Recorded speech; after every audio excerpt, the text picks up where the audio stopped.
नमस्कार मित्रांनो, तुम्हा सर्वांचं तुमच्याच यूट्यूब चॅनलवरती पुन्हा एकदा सहर्ष स्वागत। मित्रांनो, राज्याच्या राजकारणात एकाच दिवशी घडलेल्या दोन घडामोडीमुळे राज्यातील राजकीय विश्लेषकांना धक्का बसला आहे। राष्ट्रवादी काँग्रेसचे ज्येष्ठ नेते शरद पवार यांचे सूत्रधार आहेत।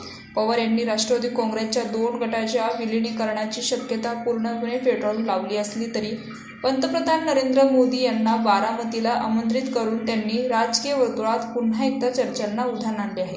विरोधी पक्ष पवार यांच्या या निर्णयाचा वेगवेगळा अर्थ लावला जात आहे। शरद पवार यांच्या नेतृत्वाखालील विद्या प्रतिष्ठानाच्या क्षेत्रात बागेत स्थापित केलेल्या गौतम बुद्धाच्या 9 फूट उंची पुतळ्याचे अनावर करण्यासाठी पंतप्रधान नरेंद्र मोदी यांना आमंत्रित करण्यात आले आहे।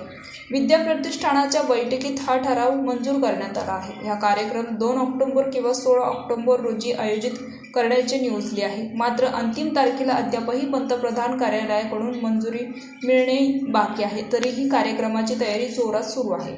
विद्या प्रतिष्ठानाच्या घुमटात गौतम बुद्धाच्या पुतळ्यासोबतच महात्मा गांधी, डॉक्टर बाबासाहेब आंबेडकर आणि छत्रपती शाहू महाराज यांच्या 13 महान व्यक्ती महत्त्वाचे चित्र बसवण्यात येत आहे। शरद पवार यांनी बांधकामाची पाहणी केली असून पंतप्रधानांना वैयक्तिकरित्या निमंत्रण पत्र देण्याचे दिल्लीला ती जाणार असल्याचं बोललं जातं। तर मित्रांनो, याविषयी तुमचं मत नक्कीच कमेंट बॉक्समध्ये कळवा। चॅनलला सबस्क्राईब करा।